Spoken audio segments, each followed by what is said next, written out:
అసలు పడలేదు.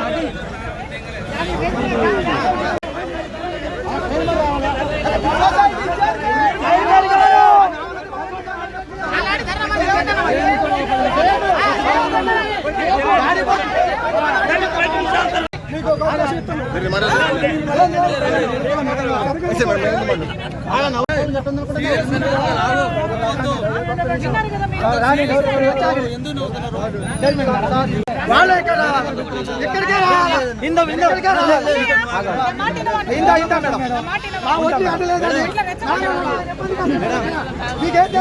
లేకుండా పావులు చేస్తారు మీరు నెల అయిందన్న సరిపడి మొత్తం కుంభకాయ కిట్టాక 10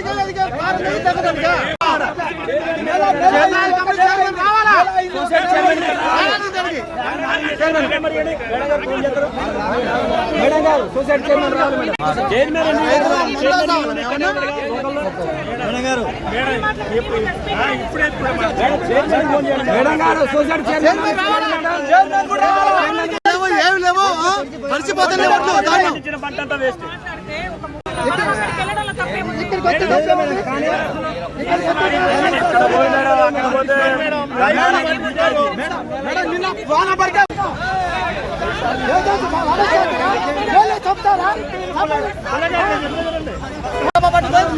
చచ్చిపోతాం. నేను 10,000 రూపాయలు కౌంటర్ అవుతున్నాయి. ఒడ్లు కొనకపోతే గవర్నమెంట్ నేను చచ్చిపోతాం. పురి పట్టుకుని చచ్చిపోతాం. గవర్నమెంట్ భరించాలా? గవర్నమెంట్ భరించాలా? పురుగుల మందు అంత కౌలుదారులు ఈ కొత్త సొసైటీ వాళ్ళు మొత్తం చైర్మన్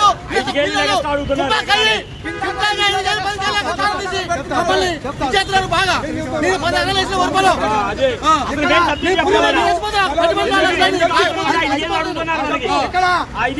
కొత్తగూడెం జిల్లా నుంచి మాట్లాడుతాను. సియాత్నార్ మండలం సియాత్నార్ సొసైటీలో ఒడ్లు ఏప్రిల్ 5వ తారీఖు వచ్చింది. ఏప్రిల్ 5వ తారీఖు తర్వాత కలెక్టర్ గారు, సొసైటీ చైర్మన్ గారు, ఎంఆర్ఆవు గారు, దానికి ఎమ్మెల్యే గారు అందరూ వచ్చి సొసైటీ ఓపెనింగ్ చేశారు. ఒడ్లు కొనుగోలు చేస్తామని ఈ రోజు నుంచి నెలలు 2వ నెల అయినా కూడా ఒడ్లు కొనుగోలు చేసడానికి అధికారులు రాలేదు. సొసైటీలో కొనుగోలు ఎలాంటి కొనుగోలు జరగట్లేదు.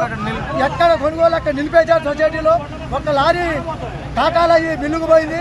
ఆ లారీ పోయి వారం అవుతున్నా కూడా దిగుమతి కాలేదు. వర్షాలు వచ్చి ఒడ్లన్నీ తెచ్చిపోతున్నాయి. రైతులు పట్టించుకునే నాదులు లేదు. ఏవో మేడం గారు కానీ, ఎంఆర్ఆవు గారు కానీ, సొసైటీ చైర్మన్ గారు కానీ, ఎమ్మెల్యే గారు కానీ సొసైటీకి వెళ్ళి తిరిగి చూసే దిక్కు లేదు. రైతులంటే లెక్కలేని పరిస్థితి తెలంగాణ రాష్ట్రంలో ఏర్పడ్డది. ఉన్న ఫలంగా ఒడ్లు కాటాలు పెట్టి రైతుల్ని ఆదుకోవాలి. ఖచ్చితంగా రైతులను ఆదుకోకపోతే ఖచ్చితంగా ఇబ్బంది జరిగింది. రైతు ఒడ్లు కాటాలు పెట్టకపోతే రైతుకు సాగు తప్ప రైతు నష్టపోతున్న సాగు తప్ప 2 రోజులు లేదు. ఉన్న ఫలంగా కాటాలు పెట్టి రైతులు ఆదుకోవాలని గవర్నమెంట్ కోరుతున్నాము.